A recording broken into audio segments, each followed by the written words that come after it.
Kwa majina naitwa Gwakisa Mwaibuji, mkuu wa idara ya utekelezaji bandari ya Tanga. Kama unavyojua, bandari ya Tanga ndio bandari kongwe ukanda huu wa Afrika Mashariki. Bandari hii ilianza miaka ya 1880. Kwanza ilikuwa inaitwa Marine Jet. Toka wakati huo hii bandari ilikuwa imeendelea kufanyiwa maboresho. Mwaka 1914 lilijengwa gati la kwanza na mkoloni. Mwaka 1954 likajengwa gati la pili. Katika magati hayo huwa yakawa sio manyofu, kwa hiyo tuliendelea kuhudumia huduma za kibandari.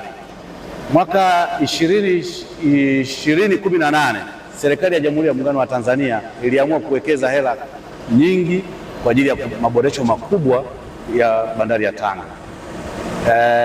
Mradi huu wa bandari ya Tanga ulifanywa awamu mbili. Kulikuwa na kuchimba kina cha kuingilia meli na kugeuzia meli na kupaki meli.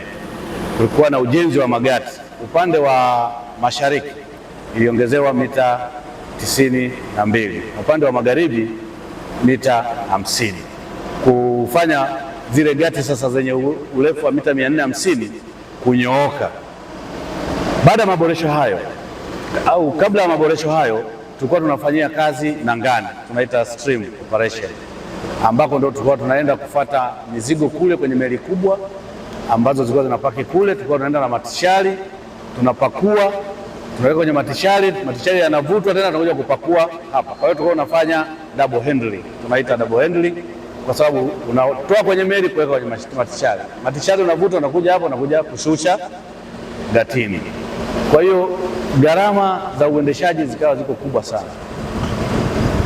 Baada ya maboresho sasa meli zimeanza kugati kuja sasa hapa gatini.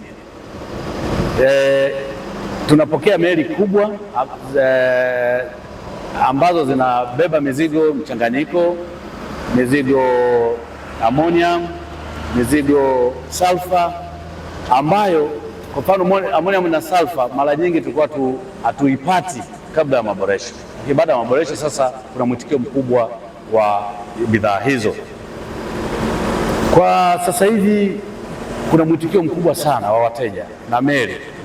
Kwa mwezi takribani meli kubwa kwacha hizi ndogondogo za coast na nini ni zaidi ya 20 tunayahudumia bandari ya Tanga.